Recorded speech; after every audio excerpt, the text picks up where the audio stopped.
computer starts to... Yeah, few coverage. No, few bandwidth. My computer is starting to get old. I will try to reboot and see what happens, but how many internet things are connected? Done. No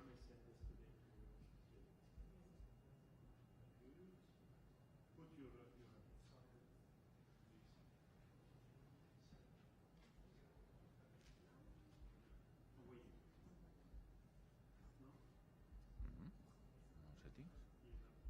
What is happening? Saved. Oh my. What a piece of cheat of bandwidth. Finish.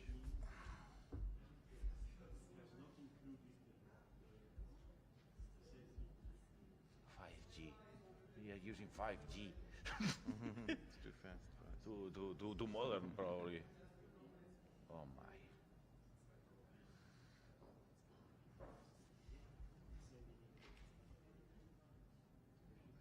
That's a disaster.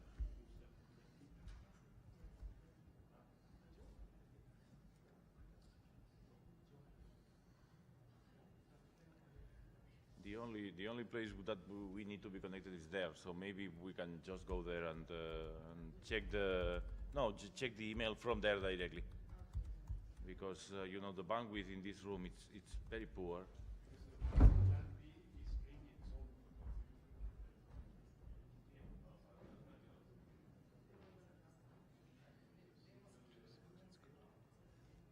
Let me just try and connect from here. This is an Internet Explorer. You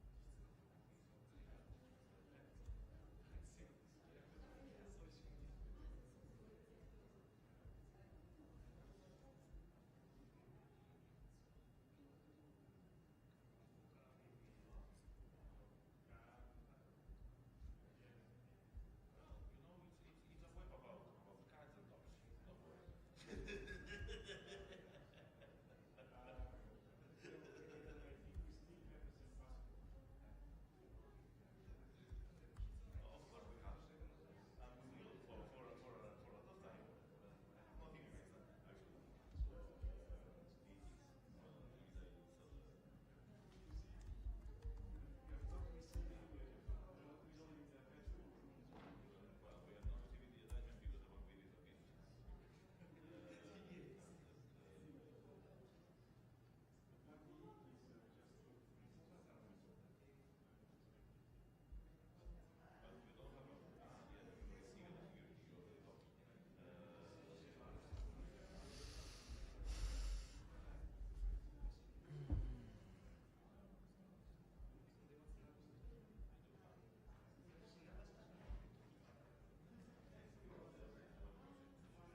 Yeah. Don't speak too loud. L'Slido no es fa directament. No? No hi ha cobertura de mòbil per ningú. No li funciona a ningú les coses. A tu apenas et funciona. A mi ni em connecta. En aquell no li va l'attachment, tomar pel cul. No hi ha internet, estem atrapats aquí. Exacte, raise your hands, exacte. Som una església, això? És preciós, l'ambient és preciós. Estima que no ho podem tuitejar. Per què? Perquè no va. Però quan tinguis internet sí? I on te'n tindré? Bueno, a l'hotel. Però ja és massa tard. Un tuit d'una cosa que fa 24 hores que s'ha fet és com si tuitegessis alguna que fa 20 anys. És igual. La gent ho rep en aquest moment? Mira-la, Carmela. La gent ho rep en aquest moment? Carmela. Hòstia, eren loques. Aquestes ties eren loques. Això s'està gravant o alguna cosa?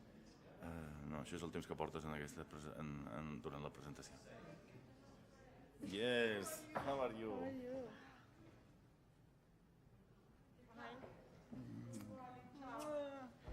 So, Do you have jet lag? more than this, I have the presentation until 4 in the morning. Ready? Are you ready? Yeah. ¿Está lista? Sí. ¿Tú? ¿Está lista? No. Sí. How does it work? Do you have a WebEx? Yes, we have a WebEx, but there is very poor internet connection, so... Really? Because we have to connect.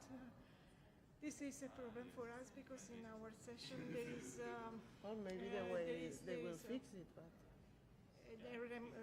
connecting remote Antonio Di presentation. Gregorio remote presentation. Pues, I don't think it's. there are very if we- few. So it's slow. Very slow. Yvette is telling me that the connection is not good. So I don't think. The connection is not stable. It's not stable. No. So So these guys don't know about devices, you know. the problem is We have your, no? No, yeah, but that's They don't know what a Okay. phone is. Okay. Poor guys. poor guys here in Japan, it's Have you nothing uploaded to do all with technology. No, not all. Not all. No. And we have this presentation for remote from Nairobi, so he's going to wake up It's and not going at to 4 in the work. morning. Right And I now, think it's not going to work. Maybe I don't they will think fix so. it. Well, maybe it's just in this room. We have only We want it, one- but one there is line so of- few of internet that bandwidth, so I don't think it's working. instead of 5, we have 1 or 2, so it's coming and going. And where is my... There is very few internet. We are still waiting for the second Second? presentation, you know, or the third or the 5 or the 4th. The Jose Jose is there working on it. No? No, yeah, no. this is your PC or is No, it's from the room. It's from the room from house. And this is what? No idea. Come on, help me because This is a... No? No. pointer. Maybe, no? Ja. Si poses mode presentació potser ho sabràs. But O l'has tret tu. I press on? Do I press? Yeah. Yeah. I just a pointer. Okay, good, excellent. Okay. Excellent. So outside the connection is better, you mean? Yes. Oh, good to It's know. called something status. Status. Vinga, doncs anem a mirar a veure si podem extreure això d'aquí. Quan punxes un pen tampoc no passa a primer pla, es queda com atontat. Però és igual, que ara hauria de saber quina d'aquestes moltes presentacions és la seva, deu ser aquesta, perquè no em sona el títol. Control C. T'ha dit, no? Com es deia? Ara vaig... esclar, l'estatus m'ha dit, no? Sí. T'ho acaba de dir. Ja. Pobre tio. No he entès no he entès exactament què em demanava, què em deia, però ara sí. F2, insert, bueno, inicio no sé on és, la tecla aquesta. Número 4, dash, so we are there. So maybe we can go ahead and start even, well, I don't know. What you want to do? You can wait 5 minutes, no? Let's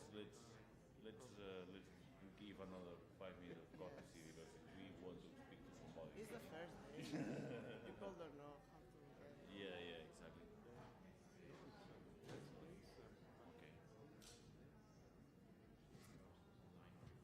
Yeah, I am. See. Well, we are seeing people still going in, so we will start in two or three more minutes to give time for everybody to have the necessary coffee to start the day. Sounds great, isn't it? Solo és un cura, tio. See? I can hear my own echo, so it sounds really, really nice, but you are forced to speak slow like a priest. Interesting.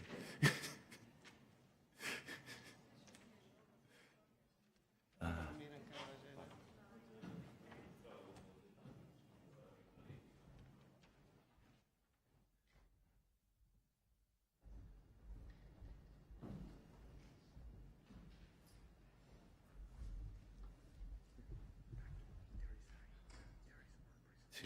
Què fotem amb això del WebEx aquest?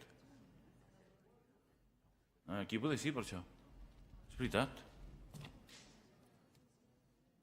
I per què ens l'han creat? Qui ens l'ha creat i per què?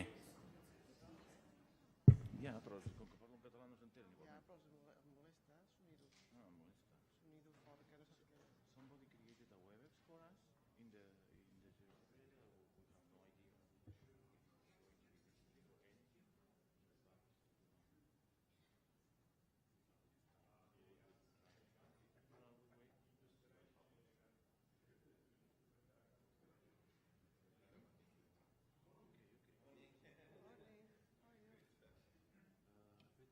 Hello. Where's the bicycle? Yeah. Again by bicycle? Thank you. From Bicycle. Helsinki. From Helsinki, yes, of course. Took a You bit longer. came from Finland too, isn't it? Yeah, I came from Helsinki. She has a Helsinki, connection. You have a Helsinki connection. So maybe you Oh, were they in the were- same plane, no. actually. No, because I didn't see you. There I was, came it was This should full. be the one, no? Friday Me too. on the Finnair flight. Yeah, me too. So, But it was full I'm of jumping in Japanese. for Ari Asmi. He's on the Yes. plane still. So, quina deu ser aquesta? La del... Ari. No m'he enterat. 5 minutes. Però jo estic copiant alguna cosa.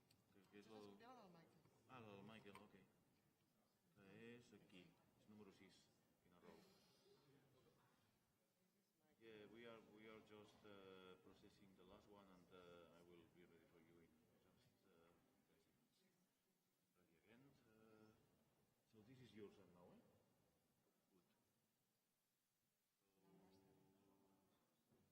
Good. No, we are already doing that. So this is the one. No? No? There is another stick. Okay. How many? Alrighty. Good. So now I'm going to the event folder, and aquesta és la número 6, 7.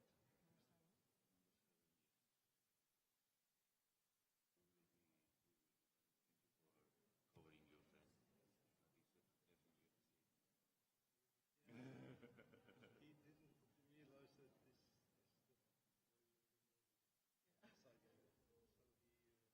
We are the first side event he's arriving at 10. 9 or 10, same plane as we were. I also didn't see you in the long queue of the customs.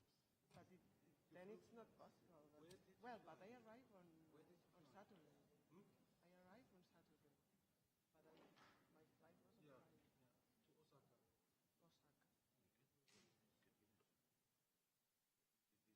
I'm not confused, isn't it? No, mine. definitely. Mine. This is Michael, okay. I'm still, I'm coping with jet lag reasonably well, but I'm not fully confident yet.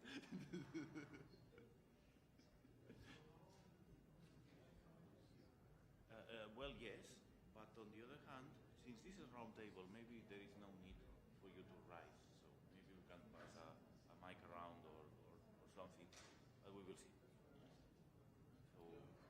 So it should be just 3-5 minutes presentation, yours. Yeah. So, well, let's go ahead and start then, and see what happens. The WebEx will not be used, and that's it.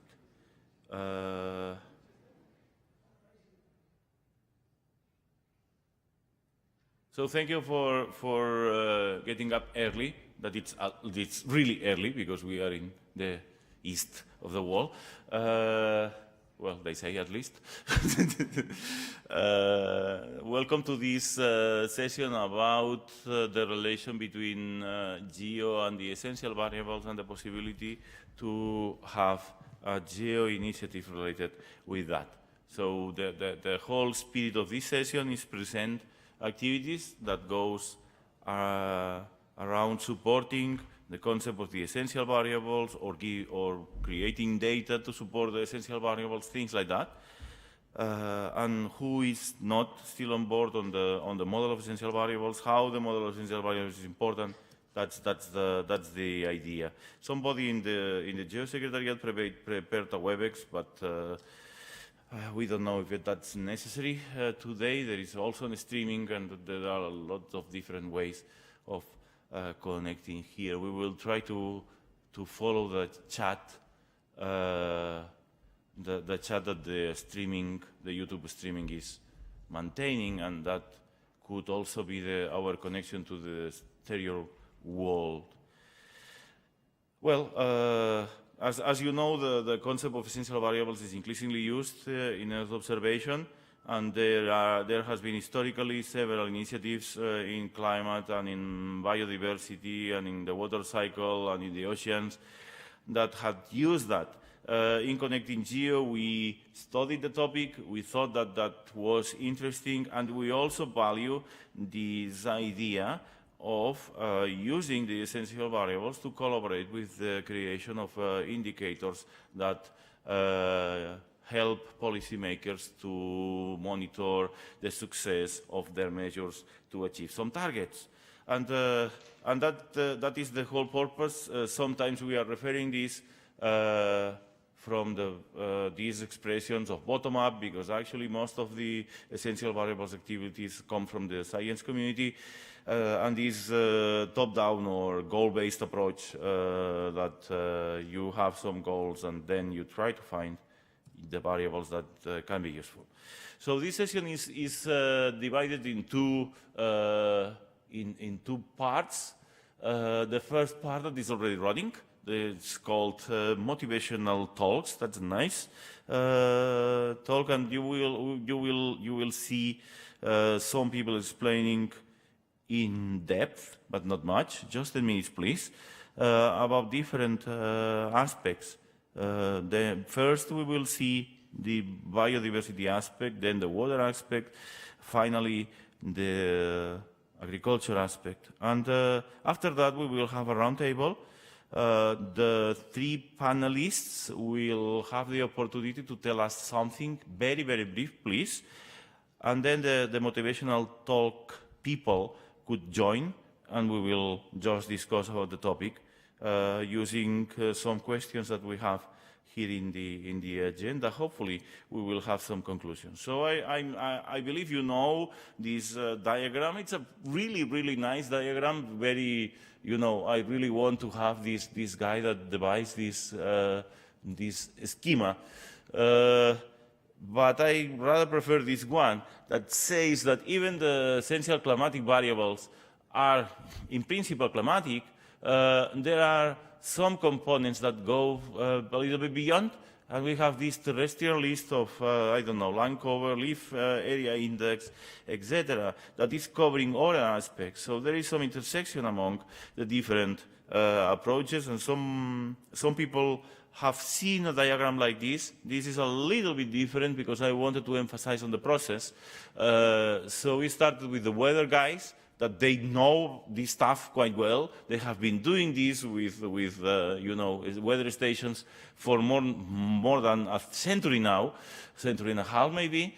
And then the essential variables come. The ocean guys did something in 2010, and in 2013 we have the biodiversity variables coming from the GEO one in particular. And in Connecting GEO, we speculated with the possibility of extending that to agricultural monitoring. And they don't talk about the essential variables, but actually they talk about crop area, crop type, crop conditions, whatever. It is clear that they're talking about variables there that are essential for them, at least. The ecosystem and the ecosystem services guys also speculated with the possibility of having essential variables. I have been discussing with them that probably, at least at the beginning, they were focused on money. So it's more socioeconomic, maybe. I don't know. Renewable energy guys also try to think about solar surface irradiance and other variables that could be good for them. And we also even explore the disaster arena, but disasters are very heterogeneous, and people here in Japan are experts on that. So maybe they can tell more on typhoons, for instance. Nevertheless, well, we try to devise a unified vocabulary because we thought that could be interesting thing, so it's something that you can still see in that URL. And then we had this initiative of this Observatory of Earth observation networks, where we tried to actually know what's the status of the different research infrastructures and in situ observations, and try to detect some redundancies and helping there. Well, we started in September 2015, and this initiative has been included in GEO Essentials, and Anthony will talk a little bit, so just a little bit about GEO Essentials just later.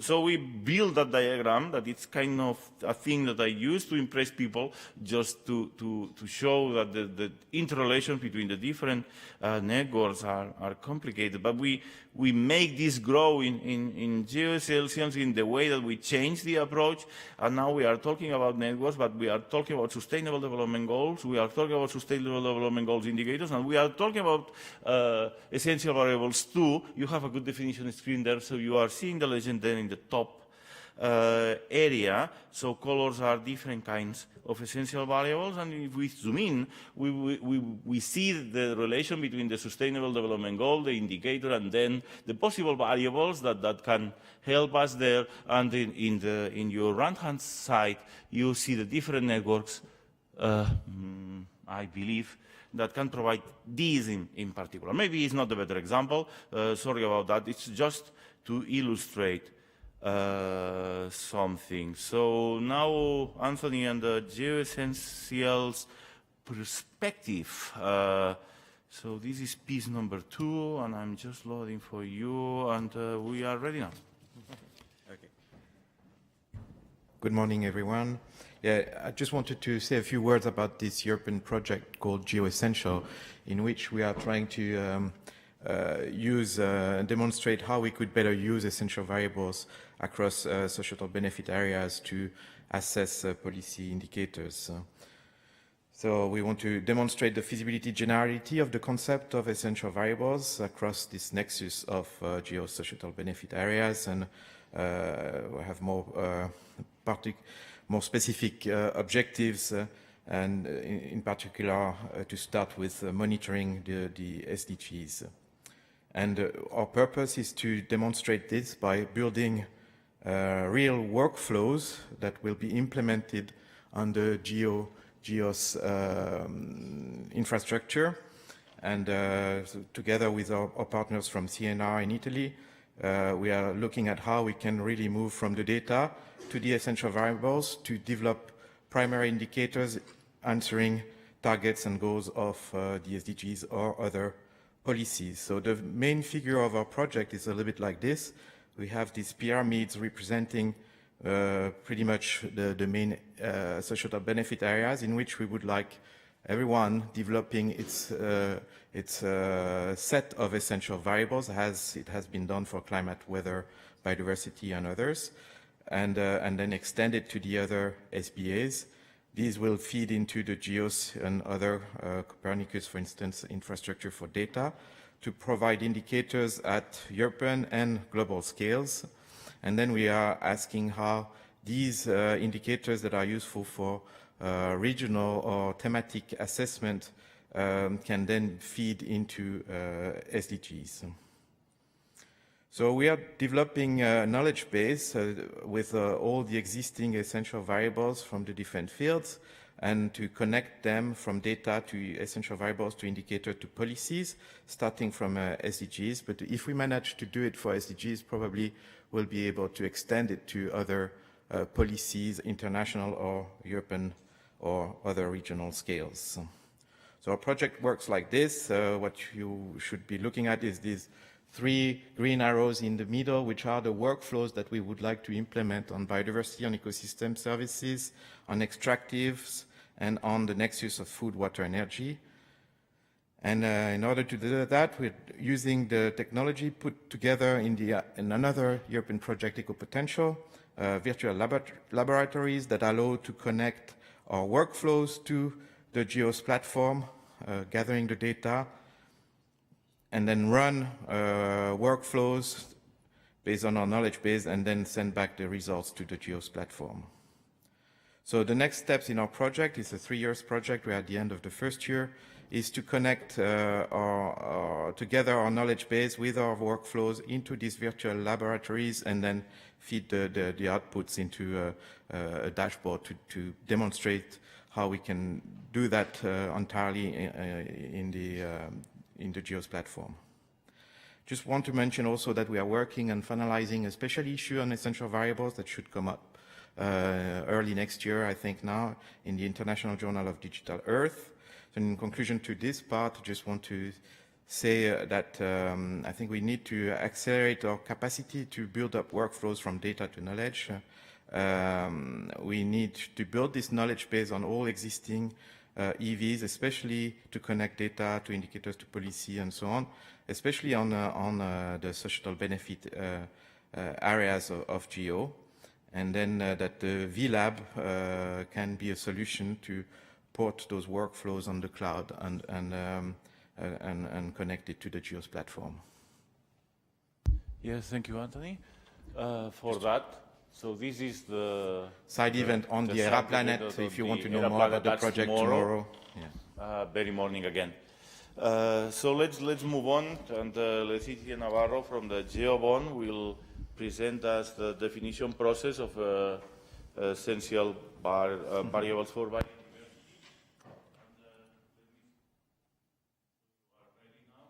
Almost.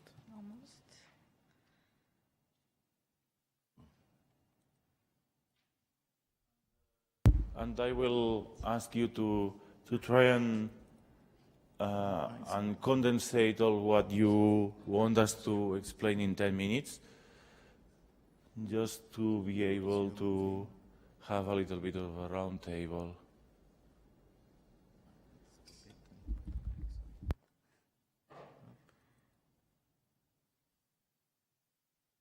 Okay, good. Sorry. Yes, it's working. So good morning, everyone. So I'll be presenting you the approach of GeoBond to develop the essential biodiversity variables. But before that, to put things into context, I wanted to remind you what GeoBond is and what it is that we do. So GeoBond stands for the Group on Earth Observation Biodiversity Observation Network, and we're one of the 4 flagships of GEO. Our mission is to improve the acquisition, the coordination, and the delivery of biodiversity observations and related ecosystem services to a wide range of users, from the scientific community to decision and policy makers. And ultimately, our vision is to develop a globally coordinated biodiversity observation network that can contribute to effective management policies for both biodiversity and ecosystem services.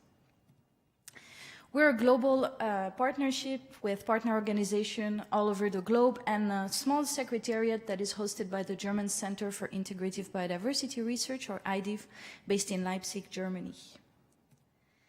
And our activities are organized around 2 key components. On the one hand, we're developing the essential biodiversity variables, and on the other hand, we're developing the biodiversity observation network. And the idea of those 2 core focuses is to produce policy-relevant outputs. So I'll be focusing today on the development of those essential biodiversity variables, or EBVs. For those of you that are more familiar with them, they are of course largely inspired by the essential climate variables, and we define those EBVs as a minimum set of measurements that are complementary to one another and that can capture major dimensions of biodiversity change. So those EBVs, in other words, they are biological and policy relevant. They have to be sensitive to change. They are biological state variables.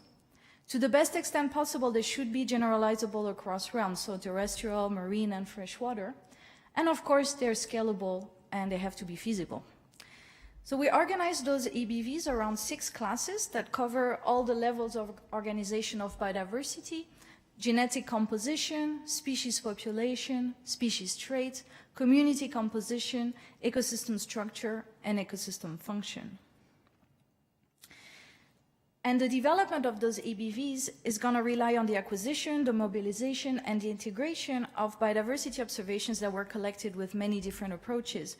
For instance, remote sensing, environmental DNA, field survey, citizen science, and so on. Those essential biodiversity variables, they must also be understood as the level of integration between primary biodiversity observations and higher level indicators that are needed, for instance, by national governments, including for their reporting to the UNCBD, the Convention on Biological Diversity. And speaking of the CBD, at the 11th Conference of the Parties, or COP, the EBVs were acknowledged, and GeoBond and partners were invited to continue developing those essential biodiversity variables. And 2 years ago, at the 13th Conference of the Parties of the CBD, indicators derived from those EBVs were officially endorsed by the CBD. And indeed, very early on, there was an effort that was made to identify how the essential biodiversity variables could contribute to the Aichi biodiversity targets of the CBD. And so the idea was to understand how the EBVs could help track progress towards the achievement of those Aichi biodiversity targets. And the relevance of the EBVs was found for 13 out of the 20 Aichi targets of the CBD. And more concretely, as I mentioned, GeoBond and partners are developing for the past couple of years a set of global biodiversity change indicators that integrate remote sensing data and in-situ data that are meant to be scalable and that are focusing more specifically on 5 of those targets. As I said, those indicators were endorsed by the COP of the CBD 2 years ago, and they're currently being used for the global assessment of IPBES, the Intergovernmental Panel on Biodiversity and Ecosystem Services. More recently, we've also started the exercise of mapping those essential biodiversity variables to the different SDGs. And so aside from the usual suspects, that would be SDG 14, life below water, and SDG 15, life on Earth, we also find some potential connection between the EBVs and other SDGs such as zero hunger or health. But this is still work in progress for something more concrete. Our marine network, the MBON, is currently developing a prototype for an indicator for SDG 14 that integrates satellite Earth observation with data from OBIS and field surveys. Now, I wanted to go briefly over where we are now in terms of the development of those EBVs, and I'll start with some challenges. The first one is that we still have an ongoing process within our network to agree and prioritize a list of EBVs in some of the classes. So this was already done to some extent for species population EBVs, species traits, but for EBVs at the ecosystem level, I'd say there's still a consultation process that is going on. My second point is probably not going to surprise you. It's the fact that there's still a lot of spatial and taxonomic bias in biodiversity observation, so we're continuing our efforts to identify those gaps. And another challenge is that for some EBV classes, we often lack within species temporal variation. So that's the case for traits, for instance. We could have information on traits of species, but we will not necessarily have information on how those traits are likely to vary within population and within species over time. Fortunately, there's also some opportunities at the moment to develop those EBVs. So the first one is the popularization of next generation sequencing, metagenomics, hyperspectral remote sensing, all those technological development that are going to go a long way for the development of the EBVs. We've also witnessed an increase in data collection with citizen science, but also increased efforts for data sharing and data integration. And finally, there's an ongoing effort to develop modeling approaches that can combine species observations with remotely sensed environmental data. And so concretely, at the moment, our different working group are tasked with developing and documenting workflows for the production of EBVs. So this is an example for the species population EBV, and this workflow basically documents the different steps from the identification and import of raw biodiversity observation to the integration of those data, the cleaning of the data, and then the use, for instance, of models to interpolate or extrapolate the data and to develop the EBV product.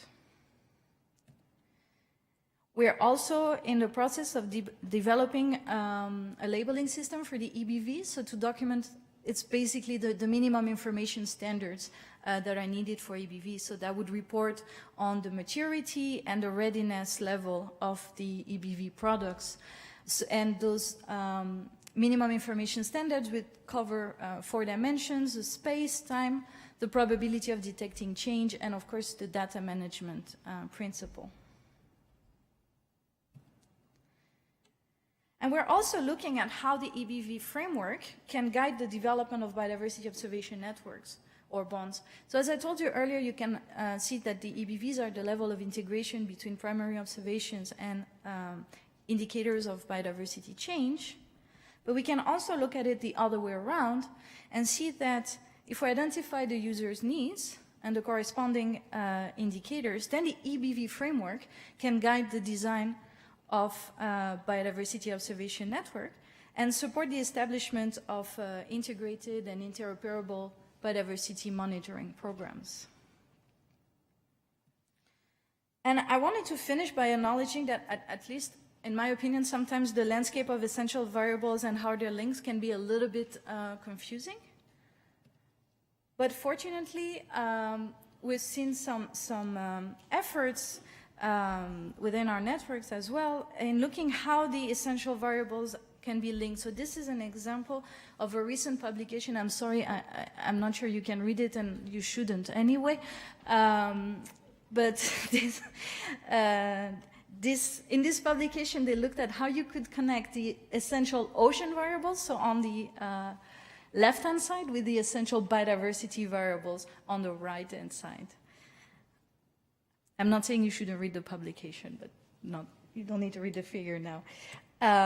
And another example is another publication also from this year that this time looked at how you could connect measurements of ecosystem integrity that are done within the alter sites, also with the essential biodiversity variables. And I think it's important to have this effort also to connect the different type of measurements to different essential variables, and then how the essential variables are related together. And with that, I'd like to thank you, and I'm happy to answer some questions if there's still time. Any final question here?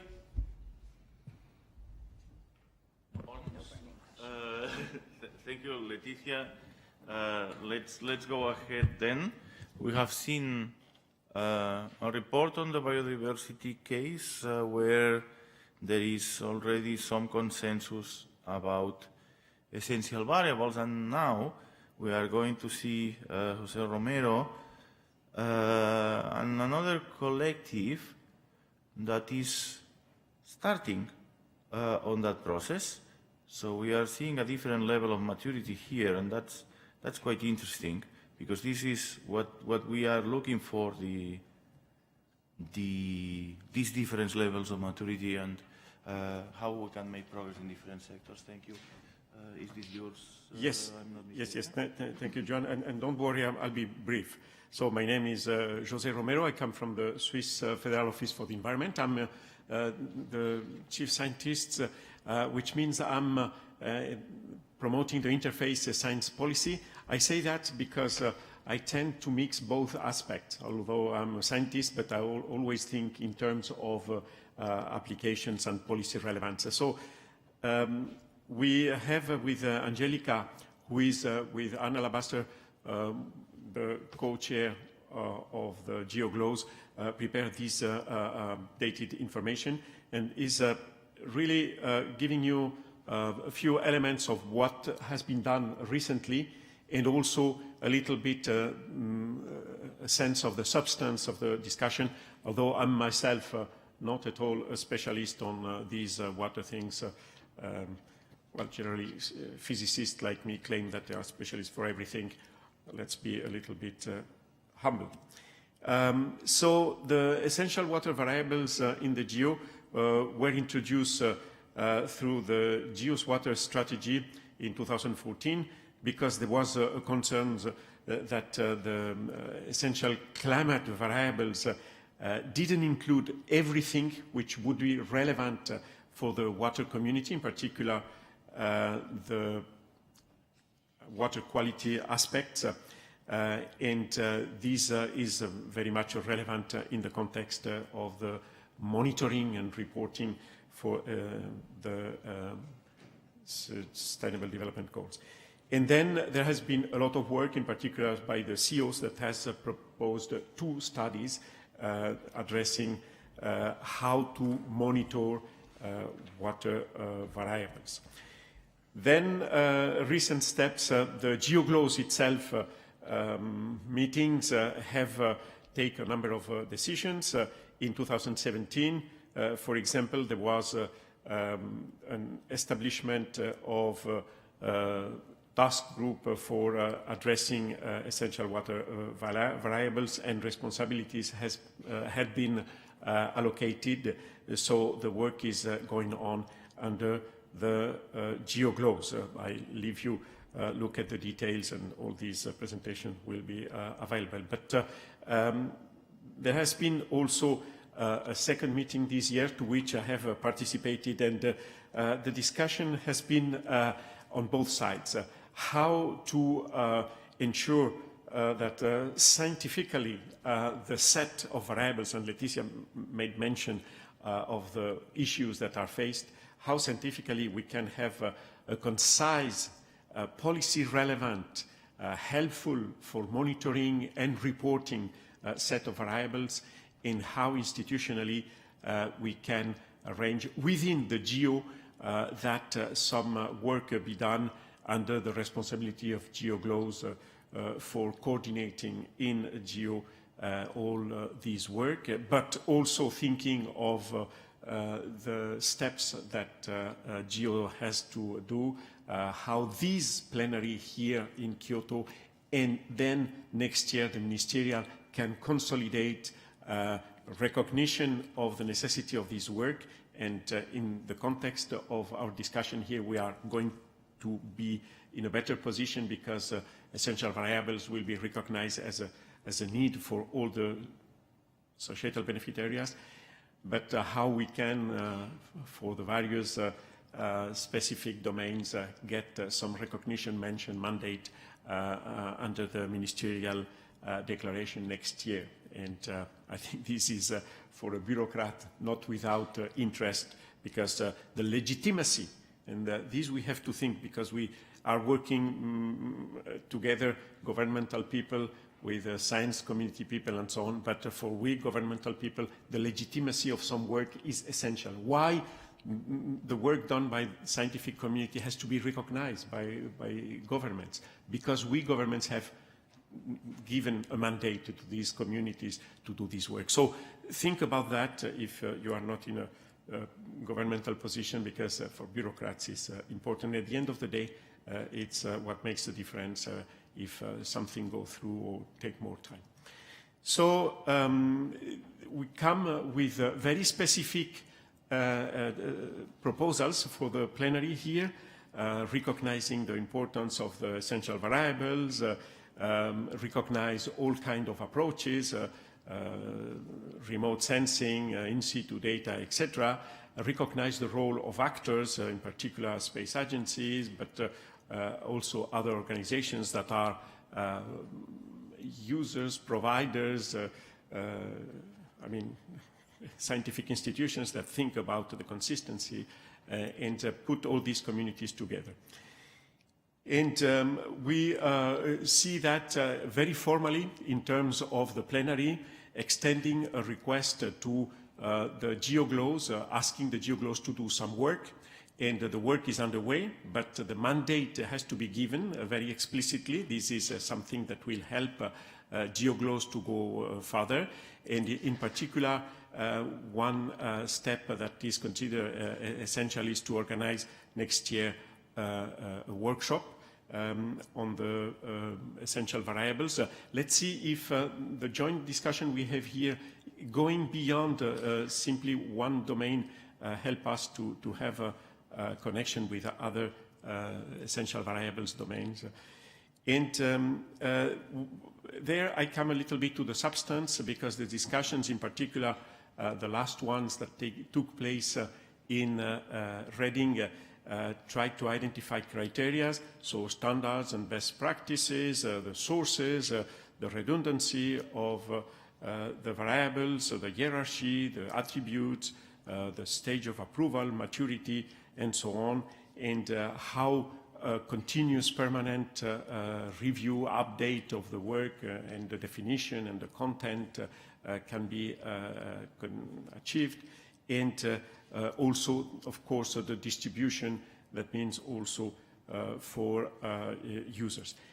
With that, I have given you a very short idea of what's going on, what we expect from this plenary, what we are preparing for the next plenary and ministerial, and a little bit a sense of the substance that Laetitia more extensively presented, which is always the same. With that, I finish. Thank you very much.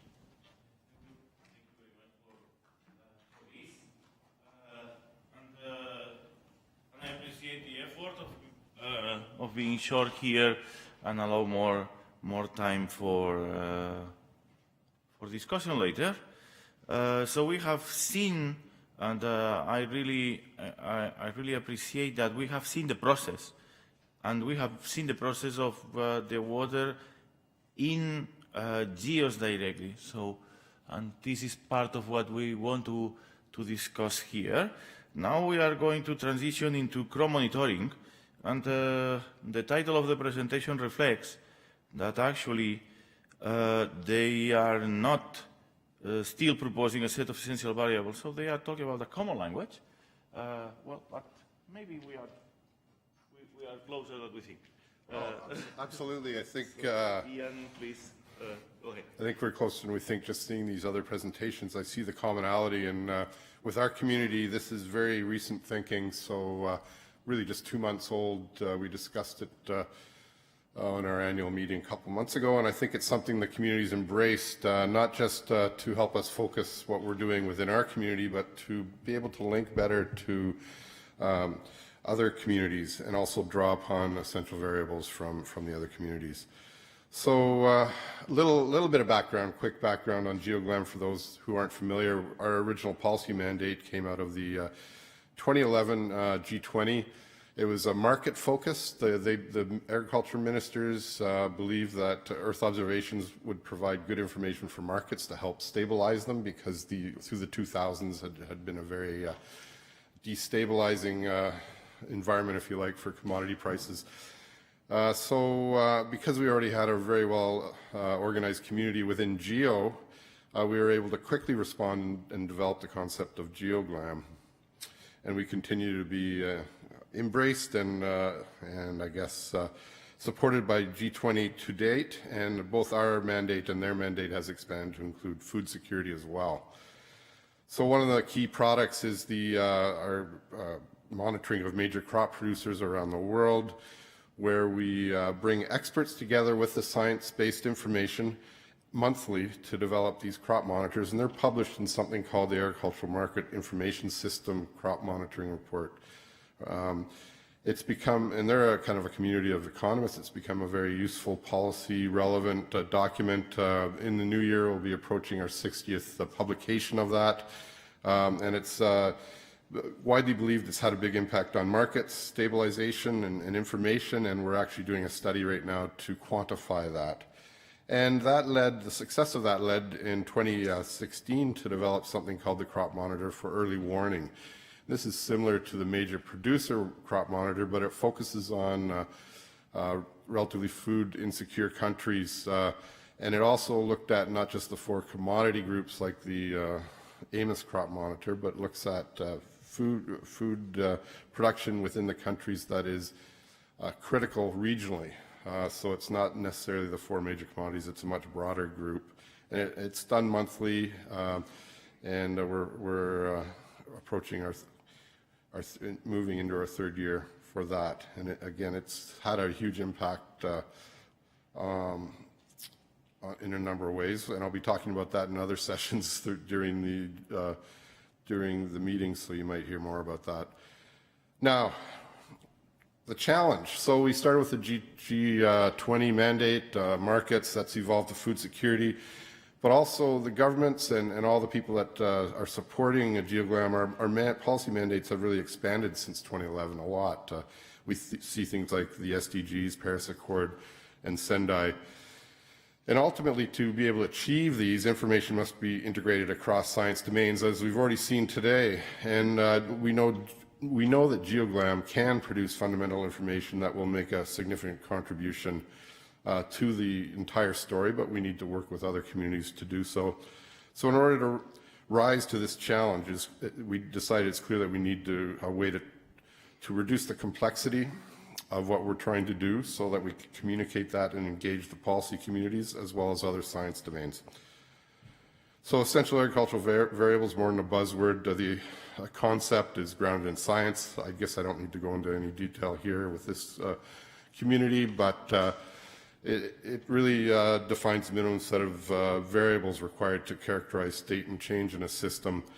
In the context of GeoGlam, the EAVs are really just the minimum set of variables for GeoGlam-related policy mandates, not the entire agricultural realm. And from a practical standpoint, the concept of EAVs is at a minimum useful for communication, to be able to speak to other communities, like in this room, but also reduce the complexity with our own community and really focus our activities on the key variables and then communicate our outputs to the policy community. It's clear that GeoGlam is already contributing information. GeoGlam is moving towards more quantitative operational monitoring over multiple timescales, and we realize a lot of the work we do now is more qualitative in order to be supportive of SDGs and Paris Accord and so on. We need to be more quantitative. So the incremental effort to support the new policy drivers is manageable. EAVs are fundamental indicators of state and change, and they can be used for monitoring multiple policy dimensions. And moving on, this is very fresh, as I said. This is the first cut at trying to define essential variables. We've defined 3 tiers.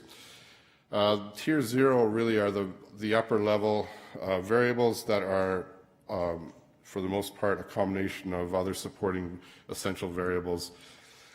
Tier 1 are the supporting essential agricultural variables specific to GeoGlam, things like phenology, crop growth indicators, crop calendars, and so on. But below that, we're also defining supporting essential variables from other communities, and this is where we link to essential climate variables, essential water variables, biodiversity, and so on. And this is where a lot of work still needs to be done. But by kind of adopting this common language, I think it's going to make that process much more easier. And as we move forward with this list and trying to develop this and get the specifics behind it, we're establishing a working group. And we expect that much of 2019 will be spent further defining these. And also this will be used in our interaction with the Committee on Earth Observing Satellites and the satellite agencies to help further refine and define our Earth observation needs with them as we go forward. And that's all I have.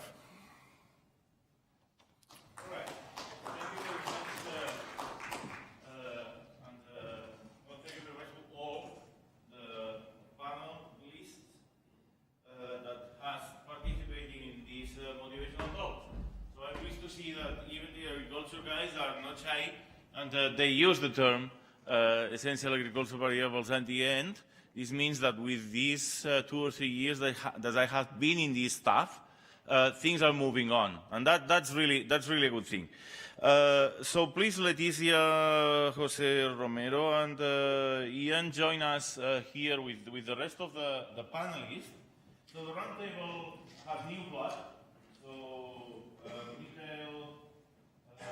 with the ecosystems, and Werner with the infrastructures, and Douglas with the role of the geospatial, that we are thinking about this possibility of having a new initiative on potential variables itself. So thank you for moving here to the panel. What I would like to do is to know better the first 3 guys that are new here in the table. So I would like to ask you for 3 or 5 minutes. And in order to coerce you to keep that, I will force you to sit down there, and I will control the slides. So if you go slow, I will pass the slides. Isn't that fun? But if you want to stand, you are free to do it. So I believe that's yours.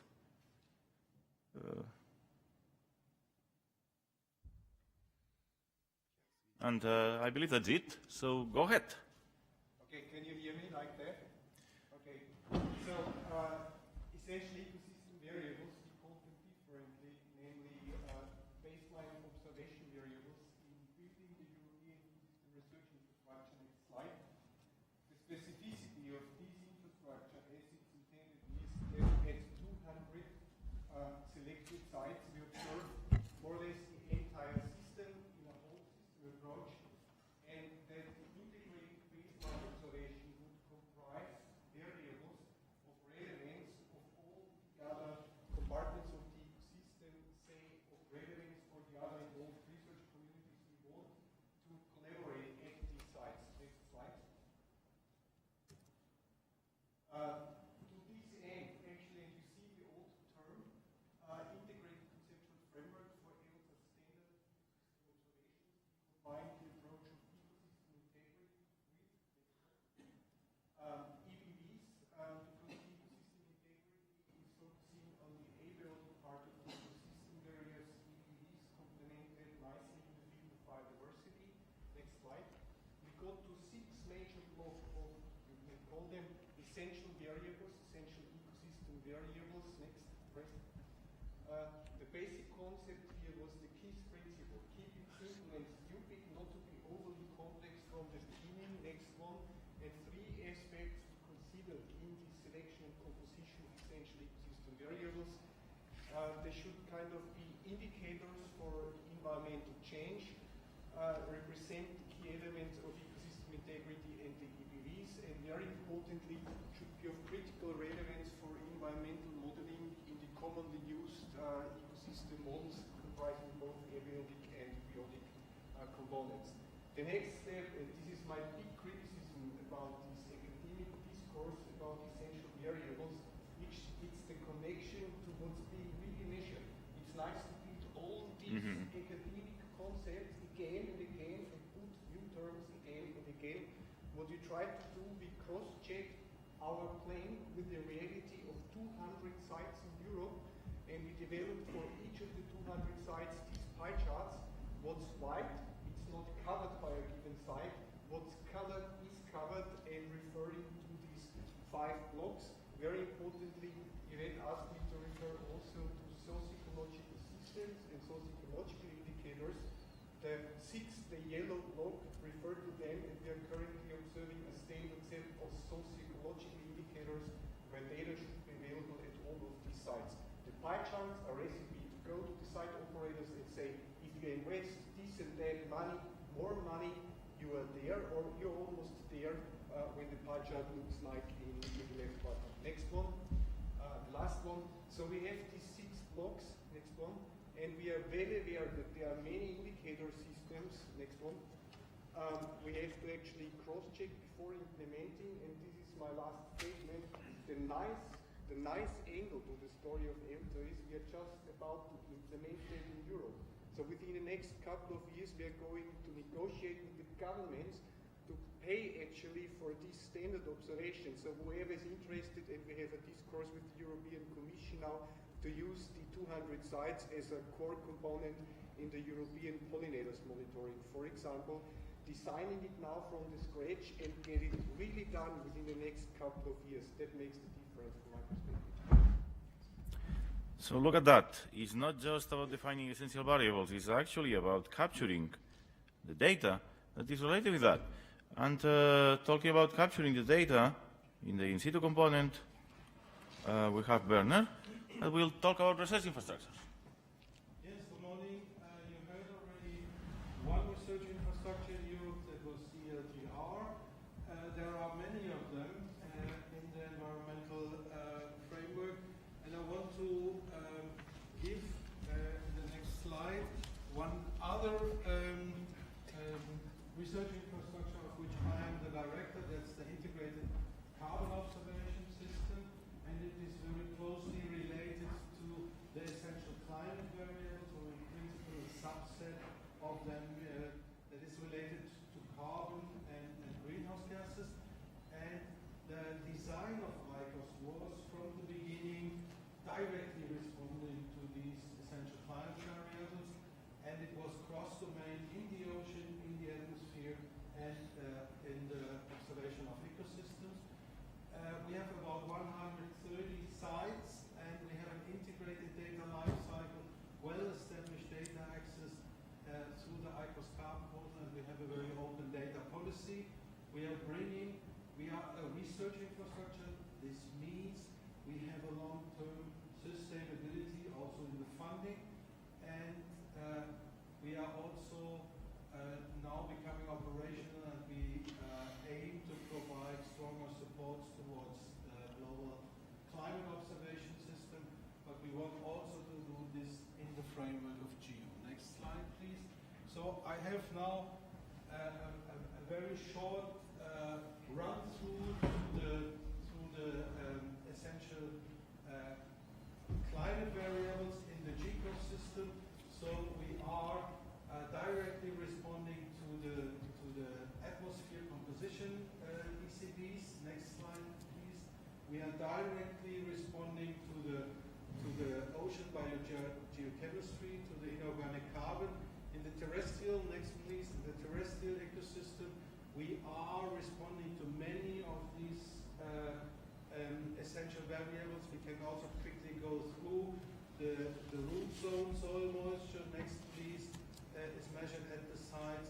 Albedo, FA-PAR, LAI are measured in situ, so we have some ground truthing for the satellite observations. Next slide, please.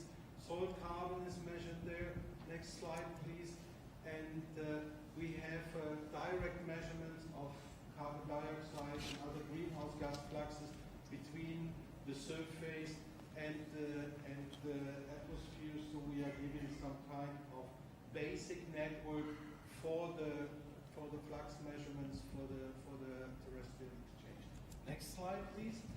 And so we can give a lot of information towards the Global Carbon Project, which is one important integrator of all this data, and it's always providing annually this kind of budget. Next slide, please. And ICOS, you can see it as a multi-domain research infrastructure in the center of the European research infrastructures. ICOS is one example, but many of the others you can see also somewhere the LTR there in the biosphere domain. Many of these infrastructures are directly responding to the essential variables, and the important thing that they have in common is that we are trying across infrastructures, across variables, to do a standardization. How is a variable, how is a parameter measured in the field? We have integrated data life cycles. We have well-established data access, open data, long-term stability, and usually all these infrastructures also are in some kind of a global cooperation. Next slide, please. And since we are coming to a discussion now, I wanted to answer the question that you were raising with Ms. Sidoin. So can we have a GEO initiative on a common approach on essential variables? I would say yes. Would be very favorable, but there are three big important buts. The first is there needs to be a very clear definition what's essential. So we are, as scientists, standing that our measurements that we are just doing at the moment, that they are essential. So we need a process to define what's essential. And I think one solution could be that we look at the SDGs or at the conventions, the ECBs. They are very strong because they are directly related to the Convention on Climate Change. So there is a really process from the convention through GECOS to the variables, and I think that's quite important that we have some kind of criteria. The next but is related a little bit to GEO. I think some of these essential variables, in particular the essential climate variables, they are well measured and organized globally in the UN system. So the question is GEO needed there, or should GEO better focus on gaps where these essential variables are not really measured? And then I have, you could see this, I was running through GECOS, and I have looked at this GECOS system, and there is some kind of, or there's not much integration between the domains. So the ocean people are still doing their ocean jobs, the terrestrial people are still doing their terrestrial, and the atmospheric people are still doing their atmospheric jobs. So what the overarching and cross-cutting actions are is very often about technical standardization, about data standardization, and not so much the scientific integration. And I think that's the reason why my conclusion is it's nice to have, but it won't probably work. Well, so the question is worth trying, even if we might think that it's not going to work? We can start from that if you want. So going directly to the point, since we have not much time, maybe you, as the GEO Secretariat representative, could give us your opinion from the inside on what could be the role of the GEO in this. Okay, thanks.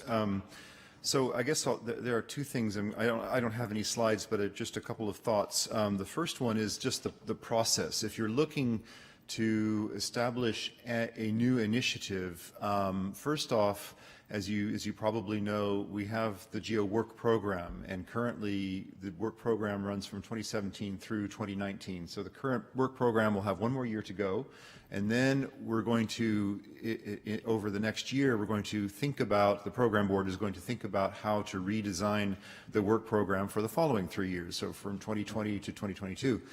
And now is an ideal time to start thinking about offering a new initiative, and there's a process for doing that. If you want the details on it, you can look up the GEO strategic plan, and in particular the reference document. If you go to the GEO website, you'll find the reference document. But essentially, an initiative needs to identify who's leading, who's contributing. It needs to have an implementation plan with timeline and the kinds of resources that are contributed to it. Those are kind of the essential elements, the essential variables for an initiative. So the timeline would be if you wanted to think about some kind of a common approach, probably starting in February next year, in 2019, February to the March timeframe, there'll be a call to go out to the GEO community for new proposals, and typically it will end at sometime at the end of June, I think. So that's the technical part. Now the other thing I want to say is I really appreciate what Werner just told us. Because I was thinking along the same lines. The essential variables, essential climate variables, came about because GECOS had this mandate to the UNFCCC. So they had already identified the target for their essential climate variables. What I'm a little worried about in the discussions that I hear this morning, in some cases, we're not so sure who the target's going to be. We think it might be SDGs, or we think it might be the Paris Agreement, or we think it might be this, it might be that. And I would just caution that as we go forward on this, which I think it's worth trying to do, but I think we need to be careful to clearly identify who the user is going to be of the essential variables. I mean, Jose Romero, if he's still here, there he is. He said essentially the same thing for the essential water variables. It's critical, I think, to have some kind of a mandate if you can. So I think we should for the essential water variables, we need to be talking to UN Water, and I don't think we have done that yet, so we need to close that gap. So that would be my advice, is to be sure that we know who the users are going to be, and if preference, I totally agree, the UN system has already got many of these things defined, so we should be focusing on the gaps.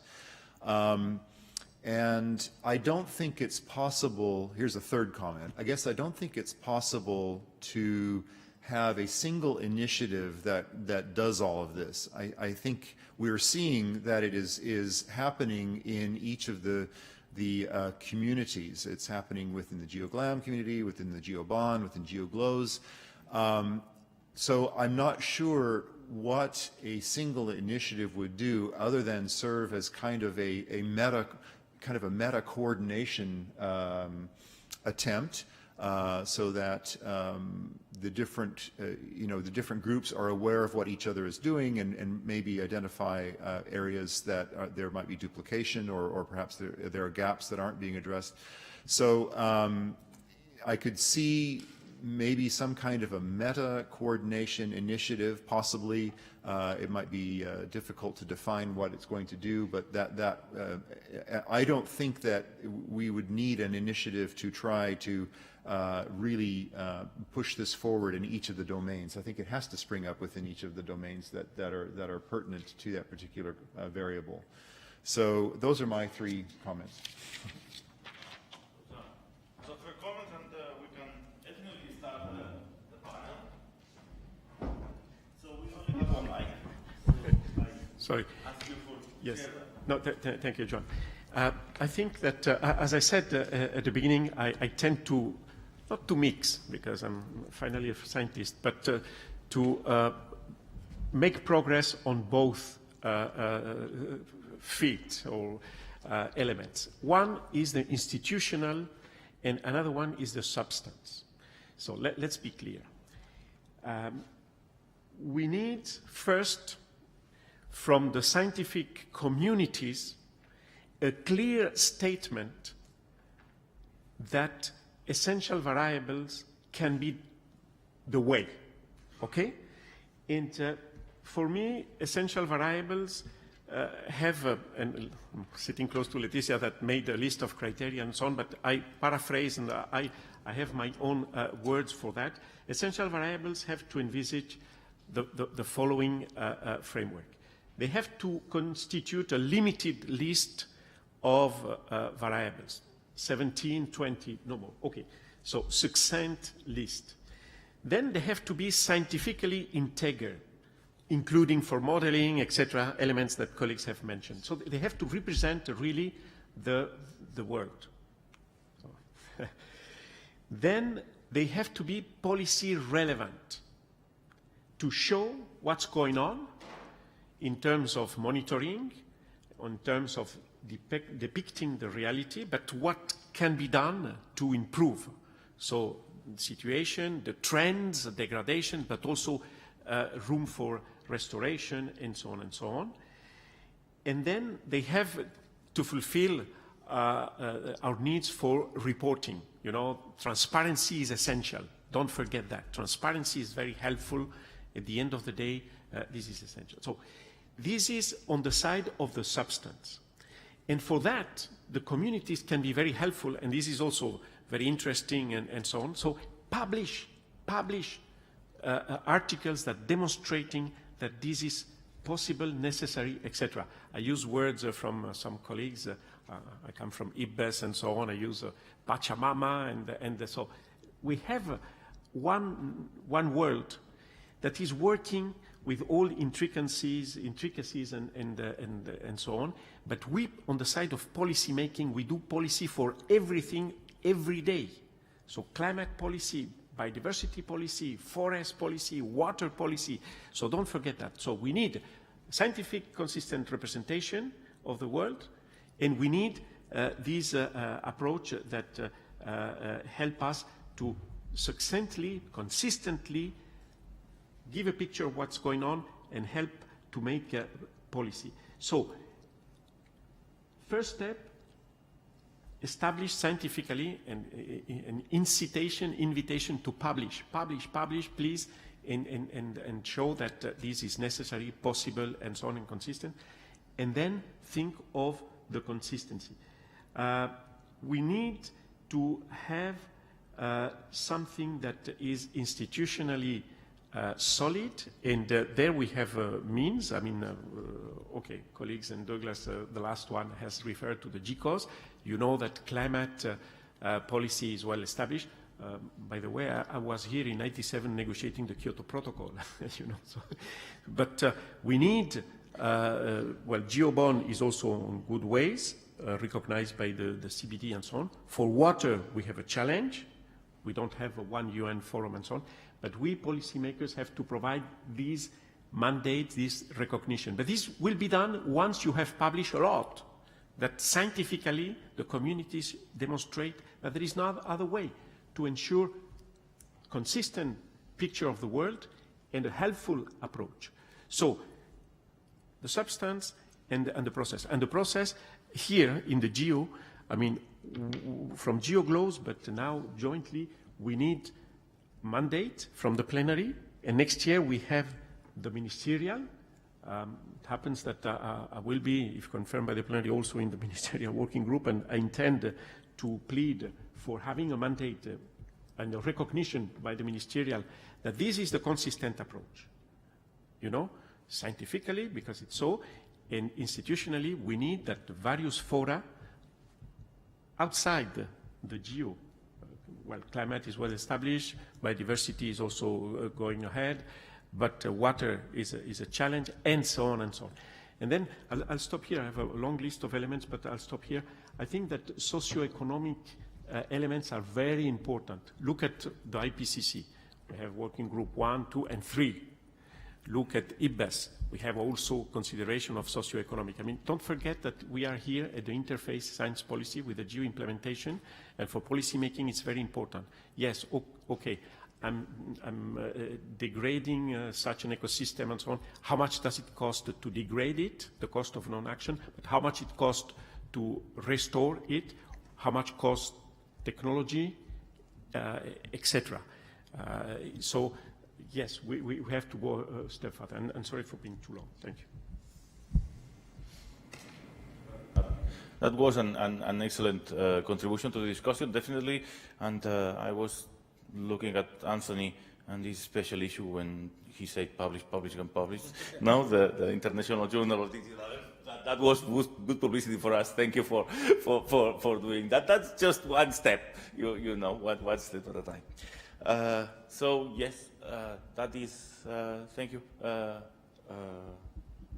Leticia, tell us what you think.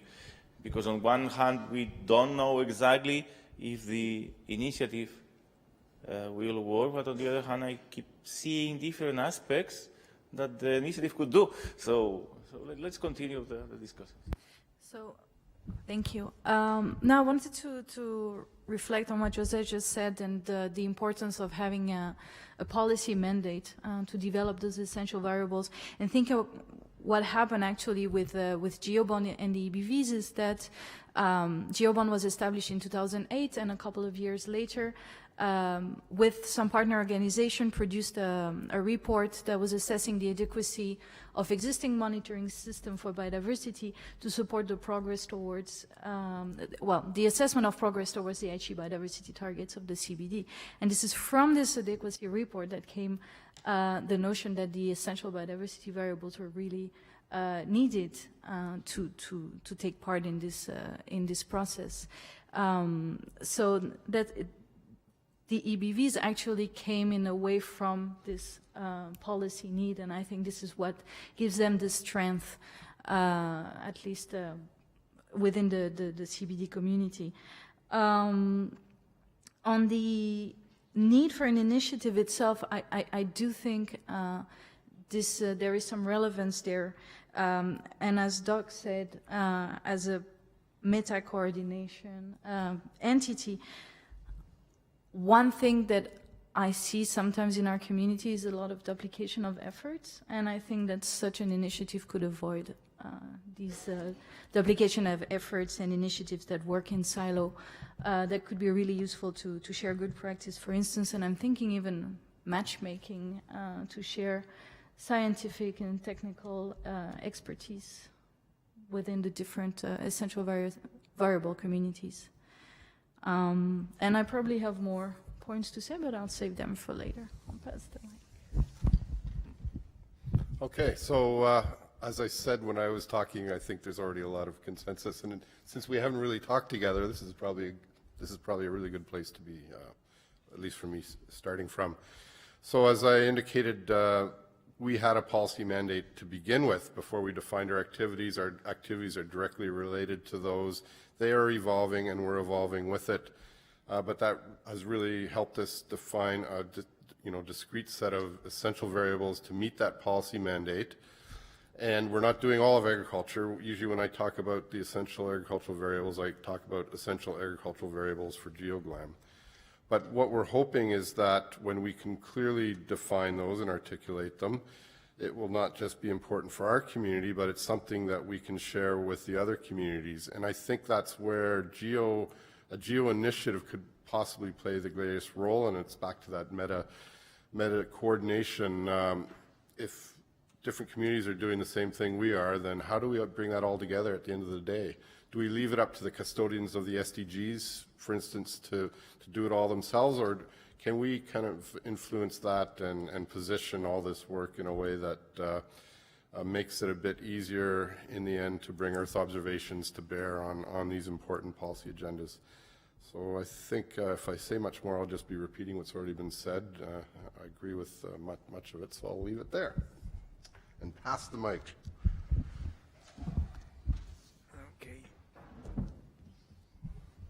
Okay, thank you. As I'm growing old and I look back into 30 years of activities in the field, I have seen so many of these systems coming and going. I remind you of the matter of acid rain, of forest dieback research, and they all had their systems of integrated monitoring. I think dozens, hundreds of technical handbooks were developed, which actually brought it down to the very method and the very instrument. My plea would really be, instead of inventing yet another couple of buzzwords, do a mapping like the one presented earlier, the GEO Essentials, see which of these variables occur many times or in all of these systems, and then just take the message. I think we don't need another 30 years of publishing of the importance of this basic environmental information. It's really not needed. If you do literature research, you will find thousands of papers underpinning the necessity, I'm totally sure. And then actually from a political point of view, and that's why I see the role of GEO, approach the decision makers and indicate that the key gap is not having yet another conceptual framework. The key gap is that we don't have the data. And the key gap is that we don't have at least the in situ monitoring systems producing the right data, which are then interoperable. I remind you of the FAIR principles, but the bottleneck is the data. And this is my plea. So this opens also the possibility to influence in the design of the GEOS platform in some way that emphasizes the existence of the variables. There are still a couple of centimeters of cable, so you can try and push and see what happens, or pull. Okay. Well, I don't think I have much to add, except I like in the GeoBond presentation, I liked the kind of the depiction of the flow of information, and so something else I could see this meta coordination initiative providing is how does the work on the essential variables in each of the domains, how does that feed into GEOS as a knowledge hub? This is something that we're thinking about, trying to bring GEOS more into a results-oriented knowledge hub, which you'll be hearing about during the plenary from Gilberto Camara, the new director. So I think that best practices, as has been done in GeoBond and probably in GeoGlam and in GeoGlows, I think it would be good to share those. And another reason I think about this is because I just was at the a forum for the Arctic Science Ministerial that was held in Berlin at the end of last week. What day is this? This is Monday. Right, so it was the end of last week. And so in the Arctic now, they would like to say on the Sustaining Arctic Observations Network, which is a PO within GEO, they would like to look at perhaps essential Arctic variables, pertaining specifically to their region. So they would benefit greatly from the work that's being done across these other domains, I think. And so therefore, I could see the utility of an initiative on essential climate or essential variables that would help them. And while the mic is going to the last panelist, don't forget that here we have a nice bunch of people. So you will have 10 minutes to wrap up with them the session. So think about what you could contribute or ask. Please, Bernard. Well, my butts are still on the screen. They are still there. I want to add another one. Now, while I was listening to the presentations, I heard several times the term NPP, net primary production. It's an essential variable in the as ecosystem function in the biodiversity framework. It's of course an essential variable related to carbon sinks and to the atmospheric CO2, and it's also an agricultural essential variable. But do they have the same meaning? Is it good to have NBP as high as possible? I think if you look at ecosystems in their normal succession, you have this Odom-like function of NPP, and there you cannot easily say the highest NPP is the best NPP. In agriculture, you may have the highest yields, or you may go for the highest yield, and then NPP may be as high as possible, as positive as possible. If it comes to carbon sink, we have the focus of, or we have the process of respiration as well. So NBP is not saying anything about the carbon sink of an ecosystem.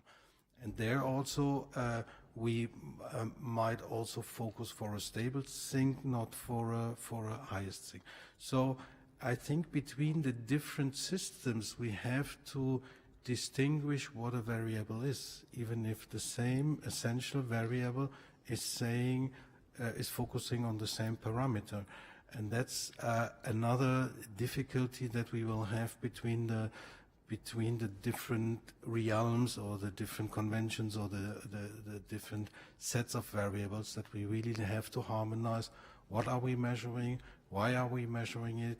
And what is it telling? Is it high good, high equals good, or whatever? So how we are interpreting the variable.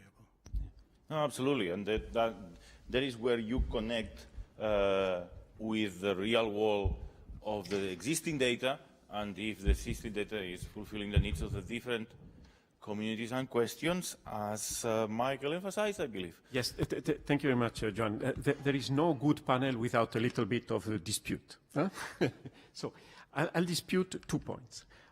Okay, your point, I'm saying, it's not a dispute, but it's just the following point. Look, I'm the Swiss focal point for the IPCC and for IPBES, okay? And now, last month, we adopted, 3 weeks ago, we adopted in the IPCC the 1.5 special report, global warming of 1.5, etc. Now, what pictures do we have? We have more temperature globally, we have more CO2, we have in some places more rain, so we have more production, okay? Is that a good indicator? Yes, probably. It is, but not without qualification, and not alone in any case. So that's why I said, and I use the word, although I don't share fully the concept of Pachamama. So, of course, the system is reacting correctly and scientifically understandably. More CO2, more temperature, in some places more water, so more vegetation. But is that a good situation? No, we don't want to have more temperature, more CO2 in the atmosphere. Okay? And the carbon sink is in any case not catching up all the emissions. Okay? So because much is going to the oceans. What we need from policy making is, number one, a consistent scientific picture of the world. We want to know what's going on. So, okay, net primary production and so on, yes, it's going up. So we need these variables, certainly, but not in isolation. We need to know how much temperature, how many emissions, what are the costs. And I come again with the socioeconomic elements. This is one point. And so we need this picture. And to dispute also Michael's statement. Of course, I'm also very old, 63 soon, and I have seen a lot. But let's be clear, collectively, we are more intelligent now, collectively, because we have learned a lot. In the literature we have in isolation, in silo approach, because this is a reality. Even policy making is doing policy in isolation. We use words, and I'm not an English speaker, trade-off. Caramba, trade-off. What does it mean? More positively, synergies. That's good. But trade-offs mean that, okay, you want to increase the sink, plant eucalyptus, and discussions here, you know, climate. I've been in the Swiss focal point for the UNIF-CCC, the policy-making side, 18 years. So you want to increase with Pina radiata, with eucalyptus, just for the sake of having more things. You want to do geoengineering and so on. But what about biodiversity, you know? So we need this consistency. And scientifically, we need this. And it's absolutely not settled. That's why, Michael, I dispute your statement. We need literature. Publish on the consistency, because we still have, 3 weeks ago, the words trade-off and so on. You know the latest scenarios that IPCC is considering? Having 8 million square kilometers, 2.5 times the surface of India for BECCS, for bioenergy with carbon capture and sequestration. Is that not a crazy situation, such a proposal? So we need this collective improved intelligence that says Pachamama is working that way. If you apply this silo in this sector solution, it's the disaster for the others. I refer to the European project CD Links, is it called? Or, I mean, it's looking at what silo approaches in one SDG domain are impacting very often negatively the other domains. So climate policy silo approach impacting biodiversity, water, food, soil, quality. Of course, generating more renewables, but having... So I hope to have given you the picture. That's why I say publish. We have made a step forward in intelligence. We know that we need consistency, and we have better tools to describe the reality of the entangled world. Entangled world is not only in quantum physics, but is a reality for biodiversity, for water, for soils, for climate, etc. Thank you. All right. I mean, the order of the table is kind of a metaphor of what is happening here. On the one side, well, except for the geosec maybe, in one side we have the data guys. They are worried about if the resolution and the density of my measures are the good ones, and so on. And the other side, it's the decision makers that are asking for knowledge. So on one hand the data, and the other hand the knowledge. How we can go from data to knowledge? Well, that's a beautiful question, difficult to answer, but this is what we are talking about here. And maybe we can close the table actually, except if somebody else in the room can interrupt, please interrupt, and say something to the panel, just maybe to conclude. You have to ask, I mean. Well,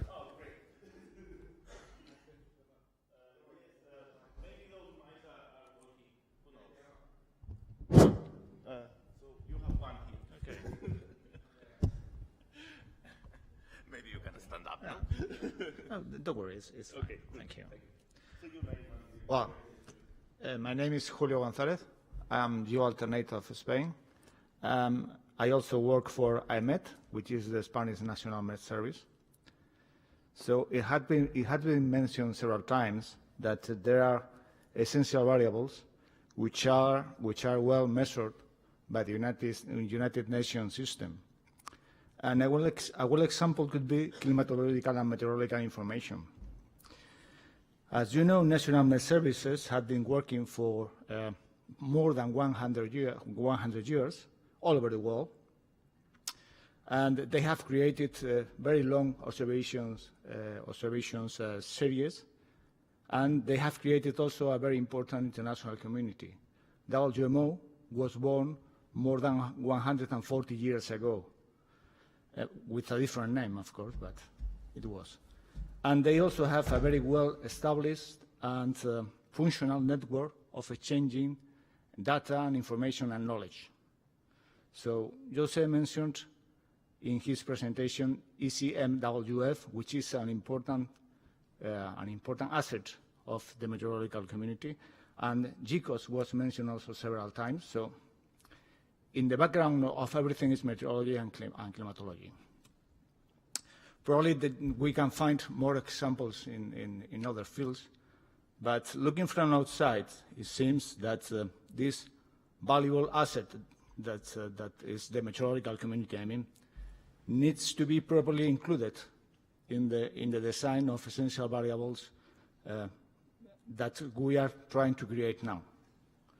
Not only as data providers, but also as a way of solving many of the problems that we can find everywhere. So if we have a will, we don't need to invent another one. So the question is, when we try to define and integrate climatological and meteorological information and variables, shouldn't we count with WMO and National Met Services and their infrastructure, of course? And shouldn't we apply this same approach not only to meteorology or climatology, but in many other aspects? Thank you.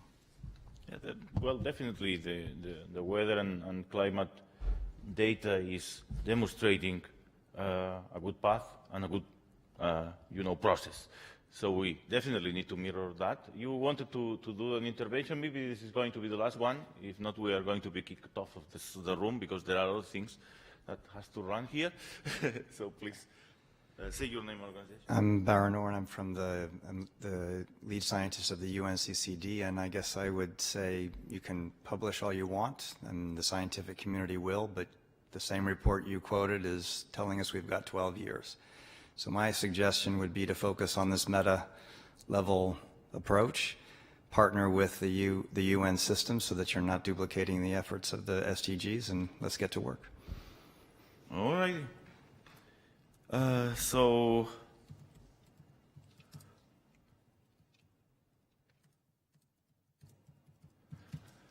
I really like that, a consistent picture of the world.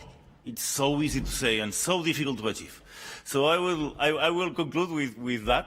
I really appreciate the effort of all the panelists, and I appreciate the confrontation and the consensus simultaneously that we have seen, and that's really stimulating. I have a lot of notes in my paper here and there and all around it. So I believe it's worth trying. There are some things that couldn't be done that could be done in that initiative. We know we cannot do everything. We know we cannot solve the consistent picture of the world, but we can work towards that, and that will be something. That will be a contribution. And we can stimulate the agriculture people to go ahead and help the water people to continue the process, and help even other communities in starting the process to defining their own essential variables and connect that with the decision maker. Wow. We will achieve a lot. So thank you very much, everybody, for helping us. And